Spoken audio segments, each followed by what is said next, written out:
C has implemented in assembly language. We start between the difference between C and assembly. In a programmer's world, it's the land of chocolate. You have as many functions and variables as you want, all memory you could ask, a lot of different types of data types, structures, control structures, all this stuff. You don't have any limitations. You are not even aware that you have limitations when you're programming in a high level language. When you start going to the microprocessors world, then you're probably strict to integers, more if you're lucky. Some basic instructions as summation, subtraction, and multiplication. Some AND and OR logic operations. Shift and rotate the bits for your registers, very convenient. Move and swap, compare, jump and branch. So that's pretty much what you have. We use C for convenience, but the microprocessors, don't forget that they use machine code or assembly. We always compile C to some sort of machine code. There are pros and cons with programming either in assembly or C. Let's look at the registers. We have low and high level registers, and we also have special registers. So 3 types: low, high, and special registers. Probably like the most important ones or known ones, the stack pointer, which gives you access to the stack memory via the push and the pop operations. The link register that stores return addresses of subroutines or function calls. Your program counter, so you know where you are, so you can return to your assembly instruction. Normally when you enter into interrupt routines, and then you need to go back to your main function.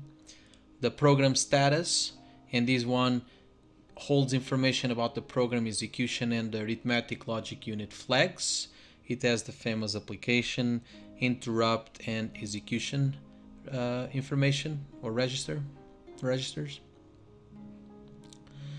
Let's look at the assembly basics.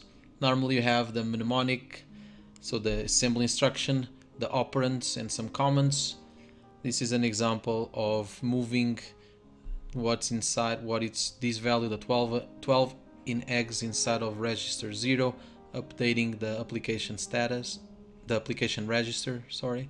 This one is putting an ASCII, the character A, inside of register 1. Then you have moving what's inside of R1 into R0, updating again the application register. This one is without updating that register. And then some push and pop functions by moving things around between registers and updating the link register also. It's just to get an idea what's going on with assembly language. Let's look at program flow control. We have different types of conditionals and loops. Let's look at an if statement and what's being done when you compile the C to assembly. So you have this if, and you are comparing if x is equal to 0, and that's what we're doing here. Sorry, x is equal to 1. We compare that, and the value of x was stored in register 1 previously. The same thing with y was saved in register 2. I'm comparing that, and then if it's equal, I'll jump to line 94 and I apply the subtraction. If it's not, then I'm going to do the addition, adding 1 to the register 2 and update the register 2, and then I jump to line 96 and I keep going. Similar to control flow switch, normally we use this switch and case statements, but it's no different than a bunch of ifs connected together. So you compare your case 1, so this is value 1, and then if it's equal, you jump to 106, so over here, so you can do the addition of 3 inside of your register.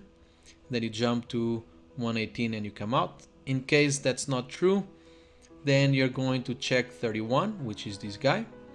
Checks 31, if it's true or false, is going to jump to different places, either to jump to sum 5 or jump and subtract 1.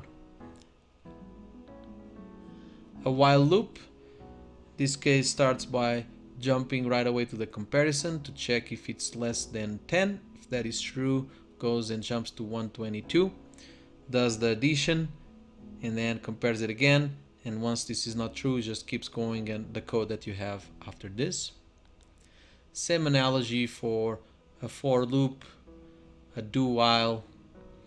Just take your time and practice that. Now let's go over programming in C.